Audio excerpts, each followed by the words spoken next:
अस्सलाम वालेकुम। एक बार फिर कहेंगे आपको टकराव जीत का में खुश आमदीद। बांग्लादेश ने बैटिंग करते हुए अब से थोड़ी देर पहले तक 225 रन कर लिए थे और अभी 3 ओवर या 4 ओवर का खेल बाकी है। मामला ये है कि बांग्लादेश आज जिस तरह से स्टार्ट किया, लग यूँ रहा था कि बांग्लादेश कोई अचीवेबल टारगेट जो उनके दिमाग में था पहले बैटिंग करने का टॉस जीत कर, वो शायद वहाँ तक पहुँच जाए। लेकिन 300 तो मुश्किल लग रहा था इस पिच पर। अब देखते हैं कि बॉलिंग भारत बहुत अच्छी की इंडिया ने और उनके स्पिनर्स ने बड़ा चढ़कर बॉलिंग की। बांग्लादेश ने शुरू में थोड़ा सा कंजर्वेटिव खेला, फिर अपने खौल से निकल के खेला तो ओपनर अच्छा रहे, फिर यके बाद दीगरे विकेट्स गिरती रहीं और कोई रुका नहीं। और शकीब उल हसन आज थे नहीं क्योंकि वो भी आज बुखार का शिकार हैं, तो वो आज थे नहीं। तो ना होने की वजह से नुकसान ये है कि मुझे लगता है कि वो 25-30 रन 40 रन जो कर सकते थे उसमें भी वो थोड़े से शॉर्ट हो गए और फिर कुछ ज़रा बैट्समैन आगे पीछे एकदम से गिरते नजर आए तो 225 और अब लग रहा यूं है जैसे 240-250 से ऊपर ये टीम अभी जाती दिखाई नहीं दे रही। क्या इंडिया के लिए 240-250 रन सेफ होंगे? और जब टीम्स टॉस जीतती हैं तो टॉस जीतकर जो फैसला किया जा रहा है वो कितना इंपॉर्टेंट है सारे वर्ल्ड कप में, क्योंकि हम देख रहे हैं उसके असरात एंड रिजल्ट्स पर पड़ रहे हैं।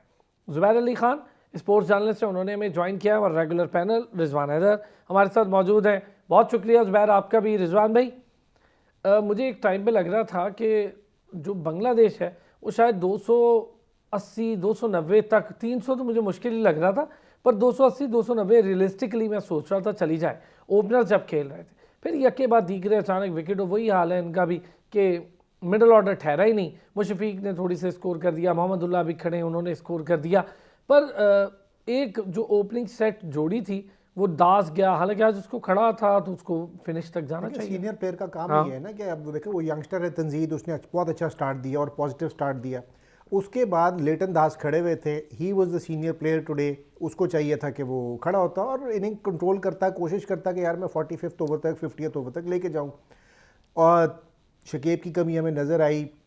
मेहदी हसन मिराज भी हिट एंड मिस ही चल रहे हैं, कभी एकदम ही चल जाते हैं आउट ऑफ फॉर्म। शंतु पे आज मैं खैर थोड़ा कप्तानी का प्रेशर था बहुत ज़्यादा इस वजह से भी। But again back to square one, आप वही शकीब और मुशफीकुर पे चल रहे होते हैं, कभी कभार महमदुल्ला चल लेता है। हाँ। यहाँ पे अब ये देखें, they need to grow up. अब आपको कंसिस्टेंसी चाहिए। लेकिन जो इंटरेस्टिंग चीज़ है वो ये है कि बांग्लादेश ने जो स्कोर तो बोर्ड पे लगा दिया है और पिछले 3-4 मैच आप देखें तो उस पर चेज करते हुए टीमें थोड़ा सा झिझक रही हैं। हाँ, सो यू नेवर नो कि this could be a very interesting total. कहाँ तक जा सकती है बांग्लादेश? मैं तो आपको बताया था 243 मुझे लग रहा है तो लेकिन 233 तो सर हो हाँ, गया। 233 हो गया। 260 ट्राई करनी चाहिए। 260-65 would be a very good competitive total, fighting total. Okay Zubair, कैसे देखा जी आज का मैच और टॉस के बाद की सिचुएशन? टॉस जीतकर फैसला बैटिंग का ठीक है बांग्लादेश का? बहुत शुक्रिया अरसलान साहब। बांग्लादेश का टॉस जीतकर बैटिंग करने का फैसला तो ठीक ही साबित हुआ और इसमें हमने जो पहली पार्टनरशिप लगी है उसने ये साबित भी किया कि उनका जो कप्तान है उन्होंने दुरुस्त फैसला किया है। लेकिन इस पूरे वर्ल्ड कप के अंदर हम ये देख रहे हैं कि जो टीमें एक बहुत बड़ी गलती कर रही हैं और कंसिस्टेंसी वो गलती मुख्तलिफ टीमें जो कर रही हैं वो ये है कि जो प्लेयर्स वक्त गुजारते हैं क्रीज के ऊपर वो अपनी विकेटें थ्रो कर जाते हैं और जब विकेट थ्रो करते हैं तो जो नए आने वाला बल्लेबाज है उनको रन्स बनाने में इतनी आसानी नहीं हो रही। पाकिस्तान और इंडिया के मैच में भी हमने देखा कि जब विकेट पार्टनरशिप लगने के बाद जब विकेट गिरी मोहम्मद बाबर आजम की तो उसके बाद एक लाइन लग गई। इसी तरह अगर आप देखें ऑस्ट्रेलिया और इंडिया के खिलाफ मैच में इंडिया का चेज अगर देखें, इब्तदा में वो शॉट जो है वो मार रहे थे, स्ट्रोक प्ले कर रहे थे, लेकिन जैसे ही 3 विकेटें गिरने के बाद एक पार्टनरशिप लगी तो रन्स मिलना आसान हो गए। इसी तरह अगर आप जो है वो अफगानिस्तान की कल का मैच देख लें तो उन्होंने भी जब तेजी से रन्स बनाने की कोशिश की, चेस करना चाहा तो विकेटें जो है वो लूज कर रहे हैं। तो एक चीज जो पूरे वर्ल्ड कप के दौरान हम एक चीज देख रहे हैं कि जो बैटिंग फर्स्ट हो या बैटिंग सेकंड हो वो एक माइंडसेट के साथ जाती है कि एक बिल्कुल फ्लैट ट्रैक है। जिस तरह आज पुणे में पहला मैच खेला जा रहा है और बिल्कुल एक जैसे क्रिकेटिंग वर्ड में कहते हैं कि ये तख्ता विकेट है, हाईवे है, रोड है और इसके ऊपर अच्छा खासा रन्स जो है वो बनाया जा सकता था। लेकिन सिर्फ डिसिप्लिन क्रिकेट खेलनी होगी, सिर्फ मारदार की क्रिकेट नहीं है। विकेट के ऊपर अगर आप स्टे करते हैं तो आपको रन्स मिलना शुरू हो जाते हैं। श्रीलंका के अगेंस्ट पाकिस्तान की अगर आप इनिंग सऊद शकील और मोहम्मद रिजवान की भी देखें, सिर्फ उन्होंने विकेट के ऊपर स्टे किया है कोई ज्यादा चांसेस नहीं लिए, विकेट के ऊपर स्टे किया है तो खुद ब खुद लूज बॉल्स आई हैं, और उस लूज गेंद को जिस तरीके से ट्रीटमेंट करनी चाहिए वो प्लेयर आसानी के साथ कर सकते हैं। लेकिन जब आप विकेट थ्रो कर जाते हैं तो नए आने वाले बैटर्स को काफी ज्यादा मुश्किलात होती हैं, और इसीलिए बहुत ज्यादा कोलैप्सेस जो हैं इस वर्ल्ड कप के दौरान हम देख रहे हैं। इरफान भाई ये बात बिल्कुल ठीक है कि आप विकेट पर स्टे करें तो आपको बॉल भी मिलती है। देखिए हर एक ओवर में एक आधी लूज बॉल रिजवान और वो ले रहे थे साउथ शकील ना, और हम देख भी रहे थे वो उसके साथ जब रिजवान ने बड़े शानदार, असद शफीक और रिजवान सॉरी, और फिर आप देखें ना, आप जब स्टे करते हैं 4-5 बॉलें एक ओवर में होती हैं तो उसमें से कोई एक लूज आती है, फिर 5 अच्छी आ जाएंगी, तो आप एक लूज का फ़ायदा उठाएं, बाकी सिंगल कर लें। ये एलिमेंट बड़ा मिसिंग दिखाई दे रहा है। देखिए ये बैट्समैन थोड़ा सा हरी कर रहे हैं यहाँ पे, ये वही वाली बात है कि जब तक आपको यहाँ पे आके ना पहले सेटल होना पड़ेगा, थोड़ा सा टाइम लेना पड़ेगा। This is not T20 cricket, आपको थोड़ा सा टाइम लेके 233 पे देखे ना 243 मेरा चल रहा है। थोड़ा सा स्टे करके आप एक दफ़ा सेटल हो जाए, आपको बॉल नज़र आनी शुरू हो जाए। 10-15 बॉलें खेलने में कोई मुजायका नहीं है। आज बांग्लादेश के ओपनर्स ने भी ये किया, लेकिन जो ओपनर्स है ना उनके पास एडवांटेज होता है, बॉल नहीं होती है, बाद में बॉल थोड़ी सी पुरानी हो जाती है, इसलिए जो सेकंड बैटिंग आता है एक ओपनर को खड़े होके एंकर रोल प्ले करना पड़ेगा आखिर तक यहाँ पे। और मैंने एक और चीज़ आज नोट की कि बांग्लादेश की रोटेशन बहुत कमज़ोर थी।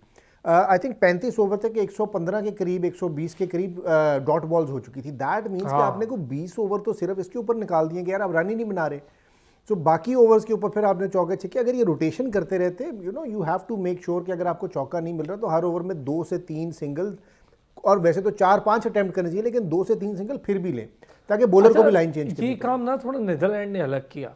हमें देखा कि वो 100 पर उनके 5 आउट हो गए, 120 पर 5 थे, बहुत स्लो हो गई थी। 43 ओवर्स का मैच था, एडवर्ड ने आगे जैसे चार्ज किया 245 पे ले गया, और 245 पहाड़ लगने लगा साउथ अफ्रीका को। नहीं ये देखिए आज के मैच की अगर हम बात करें ना, वो तो उस दिन का था।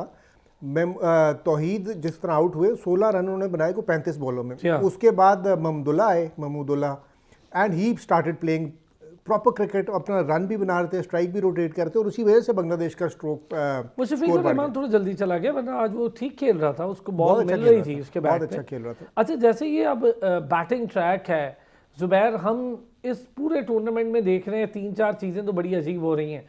एक क्राउड आके सपोर्ट करेगा तो सिर्फ इंडिया को करेगा, बाकी मैचेस खाली जाएंगे। आज भी उन्होंने सारी चेयर्स तो वैसे भी हर जगह ब्लू कर दी हैं कि कैमरा जहाँ जाए तो लगे कि जैसे इंडियन शर्ट ही पड़ी हुई है। दूसरा, फ्लैट ट्रैक्स के साथ साथ जहाँ पर आप देखें जिस मैच में इंडिया को फ़ायदा होगा वहाँ तो स्पिन ट्रैक भी बनेगा, वहाँ बैटिंग ट्रैक भी बनेगा। लेकिन जो बाकी टीम्स खेल रही हैं, जैसे ऑस्ट्रेलिया का मैच इंडिया के साथ हुआ, वो उस ट्रैक पर भी आपको मौका नहीं देगा। इंडिया में पिचेस विचेस ये सब अपनी मर्जी की बनेंगी, मौका नहीं मिलेगा। तो टीम्स को तो फुली प्रिपेयर रहना होगा, ख़ासतौर पे जो एशियन टीम्स हैं जो हमारी खेलती ऐसी पिचेस में, उनको तो इतना डर के खेलना ही नहीं चाहिए।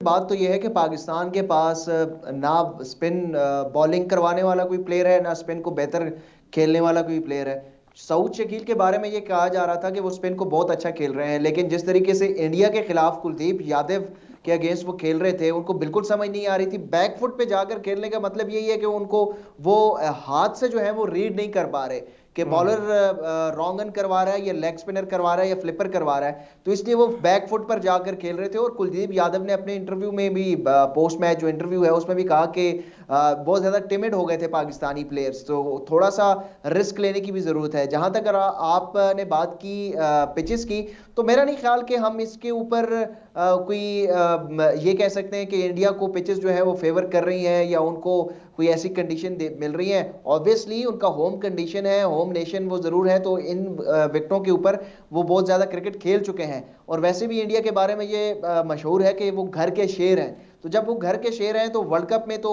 जाहिर है उन्होंने पूरी तैयारी के साथ खेल रहे हैं। आईसीसी ने कोशिश जरूर की है कि थोड़ा सा जो जिस तरीके से इंडियन पिचेस बिहेव करती हैं उस तरह बिहेव ना करें, लेकिन अभी तक जाहिर है जो नेचुरल चीज़ है, जो पिच की एक नेचुरल चीज़ होती है, वो तो आप ज़्यादा डिटोरिएट कर नहीं सकते। अगर करेंगे, उसके साथ ज़्यादा छेड़छाड़ करेंगे तो बिल्कुल ही क्रिकेट जो है वो तबाह हो जाएगी। अभी तक इंडिया को जो एडवांटेज हासिल हुआ है वो एडवांटेज होम नेशन का भी है, होम ग्राउंड का भी है, स्पेक्टेटर्स का बहुत बड़ी तादाद में उनको सपोर्ट करना, ये भी एक बहुत बड़ा एडवांटेज उसको है। सऊद शकील ने जिस तरीके से बात की कि पाकिस्तानी शायकीन नहीं है, तो ये भी एक दबाव वाला आंसर है। मेरा नहीं ख्याल कि एज अ प्रोफेशनल क्रिकेटर उनको ये स्टेटमेंट देनी चाहिए थी, क्योंकि जब ज्यादा क्राउड हो, आपका क्राउड आपको सपोर्ट नहीं कर रहा, तो फिर you have nothing to lose. आपको तो फिर खुलकर खेलना चाहिए, अपनी गेम खेलनी चाहिए। मेरा ख्याल है कि थोड़ा सा एशियन जो टीमें, जिस तरह आपने जिक्र किया, अभी तक जो एशियन टीम स्पिन को जो बहुत अच्छी तरीके से खेल सकती है या बहुत अच्छे स्पिनर जिनके पास हैं, वो इंडिया और अफगानिस्तान ही है। पाकिस्तान के पास अनफॉर्चुनेटली कोई इतने अच्छे स्पिनर्स मौजूद नहीं है। जहां तक बात रही स्पेक्टेटर्स की, तो T20 क्रिकेट ने काफी ज्यादा नुकसान पहुंचाया है। मेरा ख्याल है ना सिर्फ स्पेक्टेटर्स की जो दिलचस्पी है वो कम हुई है इस हाँ, वर्ल्ड कप के ये दौरान। बात सही है। मैं जुबैर एक ब्रेक लेता हूँ, मैं वापस आता हूँ तो इस पर बात करते हैं। वाकई ये बात सही है। अब अच्छा, हम लोग ऑस्ट्रेलिया पाकिस्तान पर भी करते हैं, कल बड़ा दिन है हमारे लिए और पाकिस्तान का ऑस्ट्रेलिया के साथ मैच है, तो कल पर भी बात करते हैं। वापस आते हैं जी ब्रेक से। वेलकम बैक जी। और 256 का टारगेट रिजवान भाई, ठीक है, गुजारा ही है। मतलब ये है कि अगर बांग्लादेश की बॉलिंग 2-3 विकेटें शुरू में गिरा दे तो प्रेशर डालने की कोशिश हो सकती है, और उसके बाद ये स्पिन उनकी बॉलिंग कैसे करती है। लेकिन अच्छा बांग्लादेश में भी 256 बनाए हैं। बांग्लादेश में जो एक कमज़ोरी नज़र आ रही है ना कि और मैं ये 2 दफ़ा पहले भी कह चुका हूँ कि they are going with too many fast bowlers. उनकी स्ट्रेंथ हमेशा रही है कि 3-3 स्पिनर, 4-4 स्पिनर खिलाना। इस वक्त वो तकरीबन 2 स्पिनर्स के साथ जा रहे हैं, और उसके साथ वो शरीफुल और मुस्तफिजुर और तस्कीन 3-3 फास्ट बॉलर खिला रहे हैं। आज शकीब भी नहीं है। So that is their weakness. Like Australia एक स्पिनर शॉर्ट है, इसी तरह बांग्लादेश भी अपनी स्ट्रेंथ पे नहीं खेल रहे। अच्छा, क्या कहते हैं जी जुबैर, 257 का टारगेट है। मुझे उम्मीद थी इतना ही होगा, इससे ज़्यादा तो नहीं करेगी, पर ये भी ठीक पहुंच गए यहाँ तक। पर उन्होंने जो सोचा था कि 300 लगाएं और फिर अंडर प्रेशर करें इंडिया को, लेकिन बॉलिंग अगर मैं देखता हूँ तो वहाँ पर काफ़ी फ्लॉज हैं बांग्लादेश। जी, जिस तरह अभी रिजवान भाई ने भी ये कहा कि स्पिनर्स बांग्लादेश के स्ट्रेंथ है, लेकिन शाकिब अल हसन नहीं है, तो इस वजह से ये टारगेट जो इन्होंने दिया है, मेरा नहीं ख्याल कि इंडिया को कोई ज़्यादा प्रॉब्लम होगी।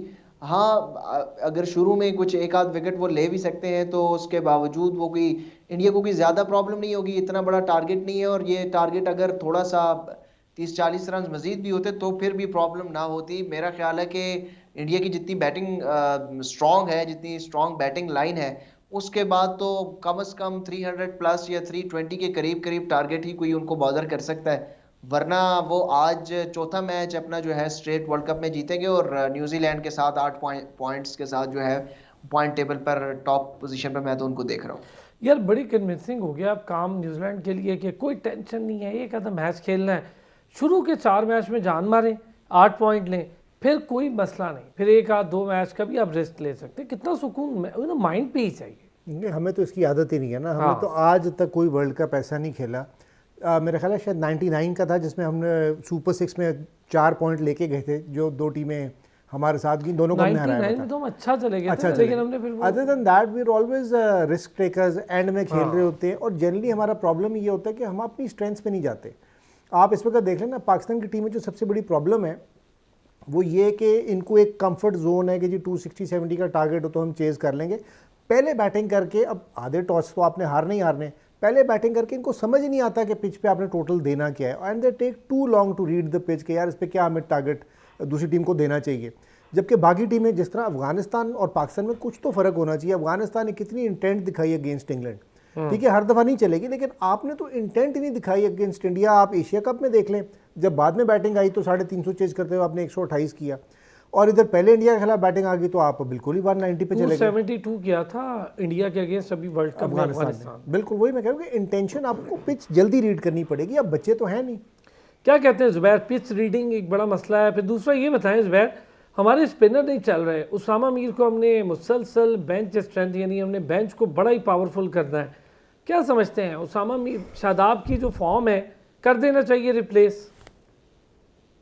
नहीं, अब तो मेरे ख्याल से इतनी ज़्यादा उनके ऊपर बात हो गई है कि अब बात करना भी मैं समझता हूं कि वो एक अब हवा में बात कर रहे होते हैं, क्योंकि ये वो चीजें हैं जो अब सामने दीवार पे नजर आ रही हैं कि शादाब खान मुसलसल स्ट्रगल कर रहे हैं। और क्यों नहीं स्ट्रगल करेंगे जब आपने फर्स्ट क्लास क्रिकेट को तवज्जो नहीं देनी, आपने सारी जो है तवज्जो लीग क्रिकेट, T20 क्रिकेट के ऊपर देनी है, तो फिर आपके जो बॉलर्स हैं वो भी और बैट्समैन भी स्ट्रगल करेंगे। ब्रेक पे जाने से पहले जो T20 क्रिकेट का हम जिक्र कर रहे थे, उसका नुकसान ना सिर्फ पाकिस्तान बल्कि पूरी वनडे क्रिकेट को हो रहा है। शादाब खान अगर आप देखें 2020-21 के बाद उन्होंने कोई फर्स्ट क्लास सीजन नहीं खेला, तो पहले तो होना ये चाहिए था एटलीस्ट वो पाकिस्तान कप खेले, 10 ओवर्स तो कराएं। ये सारे बॉलर स्पिनर हमारे पास मौजूद हैं, अनफॉर्चुनेटली 4-4 ओवर्स का स्पेल करवाने वाले बॉलर हैं, इससे बढ़कर वो 10 ओवर्स नहीं करवा सकते इनिंग में। उसामा मीर के साथ भी हम कोई इतनी ज्यादा एक्सपेक्टेशन लगा के नहीं बैठ सकते कि उसामा मीर कोई बहुत ही बड़ा मिस्ट्री स्पिनर होंगे। इब्रार एक ऐसे बॉलर जरूर हैं जिन्होंने टेस्ट मैच के अंदर पाकिस्तान की टीम को ना सिर्फ रिप्रेजेंट किया है बल्कि पाकिस्तान टीम की तरफ से उन्होंने बड़ी अच्छी बॉलिंग भी करवाई है उन विकेटों के ऊपर जहां पर पाकिस्तान को स्पिनर्स को कोई ज्यादा मदद नहीं मिल रही थी, वहां पर भी इब्रार ने परफॉर्म करके दिया है। मुझे नहीं समझ आती कि उनको रिजर्व में आपने खिला दिया है, वो रिजर्व प्लेयर में है, कोई इंजर्ड होगा तो वो आएंगे। उसामा मीर को अब तक तो मेरा ख्याल है मौका मिल जाना चाहिए था, लेकिन पिछले मैच में, इंडिया के खिलाफ मैच में, उसामा मीर जो है वो उनके ऊपर कुछ बात जरूर हो रही थी खिलाने के हवाले से, लेकिन वो अनफॉर्चुनेटली ये हुआ कि वो थोड़ा सा बीमार हो गए, बुखार में मुब्तला थे, जिसकी वजह से शादाब को खिलाना पड़ गया।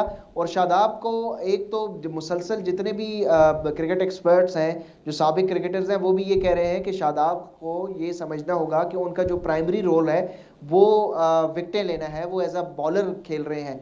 अगर वो अपने रोल को नहीं समझेंगे, उनका फोकस जो है वो बैटिंग के ऊपर होगा, तो वो ना बैटिंग कर पाएंगे ना बॉलिंग करवा पाएंगे। बैटिंग पाकिस्तान का इस वक्त प्रॉब्लम नहीं है, इस वक्त पाकिस्तान का जो मेन कंसर्न है वो एशिया कप में भी और इस वर्ल्ड कप में भी वो बॉलिंग है और स्पिन बॉलिंग है। स्पिन बॉलर हमारे पास नवाज भी और शादाब भी दोनों T20 के तो प्लेयर अच्छे हैं, बेहतर हैं, लेकिन 10 ओवर्स में उनका अल्टरनेटिव भी मुझे कोई नजर नहीं आ रहा।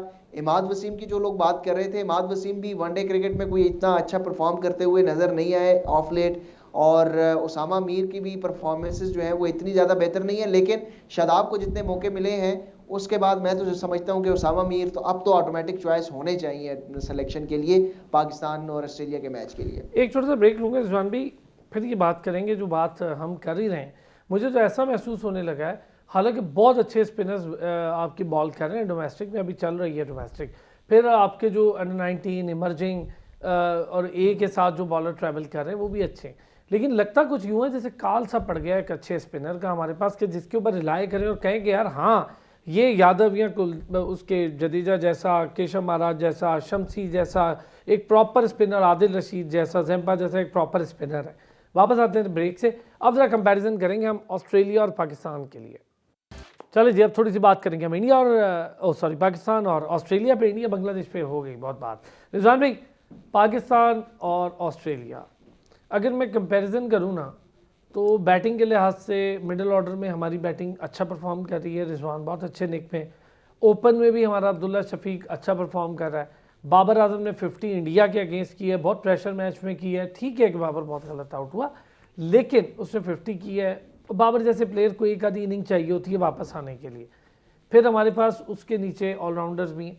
ऑस्ट्रेलिया की भी ऑलमोस्ट ऐसी ही टीम है, लेकिन ऑस्ट्रेलिया के पास वही हाल हमारा भी, उनका भी स्पिनर सेम पोजीशन पे उनके पास स्पिनर नहीं है। अच्छा देखिए, एक तो पहले आप ज़रा बैटिंग ऑर्डर के ऊपर आ जाए ना, तो एक मेंटल बैरियर है पाकिस्तान का ऑस्ट्रेलिया के साथ, जो कि वैसे हम डेविड वार्नर को देख के काफ़ी घबरा जाते हैं। हम ऑस्ट्रेलियंस को देख के घबरा जाते हैं। हम इतना इंग्लैंड से नहीं घबराते, हम किसी और से नहीं, ये नहीं बोल रहे हाँ देना चाहिए ना, हम न्यूजीलैंड से घबराते हैं। लेकिन ऑस्ट्रेलिया के साथ एक मेंटल बैरियर है। पीछे अभी होम सीरीज़ हम अपनी होम पे टेस्ट सीरीज़ भी हारे, वनडे खैर हम जीत गए थे। अच्छा, दूसरा जो फैक्टर है, दोनों टीमों की कमज़ोरी है स्पिन इस वक्त। उनके पास भी स्पिनर शॉर्ट है और हमारे स्पिनर चल नहीं रहे। So it is going to be a battle of fast bowlers, और आपके फास्ट बॉलर्स भी आउट ऑफ फॉर्म है। उनका Mitchell Starc is in better form than Shaheen Afridi. इसी तरह Hazlewood is a better bowler than Haris Rauf. Haris Rauf बिल्कुल ही आउट ऑफ फॉर्म हुआ है, बट हसन अली अच्छी बॉल खिला है। हाँ। एक अकेला।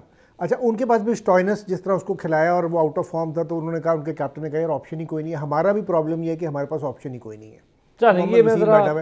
सो आई थिंक ऑस्ट्रेलिया का पलड़ा मुझे थोड़ा बेहतर है, क्योंकि they are coming from a victory, we are coming from a loss. वो 2 हार के 1 जीते, और अभी जीत से आ रहे बट वी हैं ऑलरेडी गॉट 2 मैच सर, लेकिन वो भी ये मैच के डिसाइड चले कर जी। लेगा। जुबैर क्या कहते हैं?